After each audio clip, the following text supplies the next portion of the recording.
سلامونه دوستانو، په الماني ژبه باندې یو څو لغتونه زده کوو. یو لغت به تاسو په کمنټونو کې وایي چې دې لغت ته څه وایي او مهم لغتونه دي زده کړئ. موږ چې کله وایي ولاړ شه، ولاړېدل ته وایي aufstehen aufstehen. بل مناسبه ده کښېنه کښېنه مطلب hinsitzen hinsitzen. او موږ چې چاته وایو مه راځه مه راځه ته وایي komm nicht.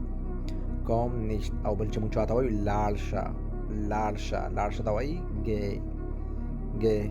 او دوستانو یو لغت ده په کمنټونو کې دا به تاسو وایي اورکشه ته په الماني ژبه څه وایي کمنټونه وکړئ ګورئ چې څوک صحیح وایي. او دوستانو همدغه یوه لار ده چې په دې سره زموږ او ستاسو به الماني ژبه زده کېږي. د دې څلور میاشتې بعد به انشاءالله تعالی موږ او تاسو په ژبه کې به ډېر زیات پرمختګ راځي. کوشش وکړئ ویډیو مکمل ګورئ. او زما یوټیوب هم شته په نوم د ناصح احمدزي. ځان ته مستفید کړئ. کمنټونه لایکونه او فالو مو هېر نه شي.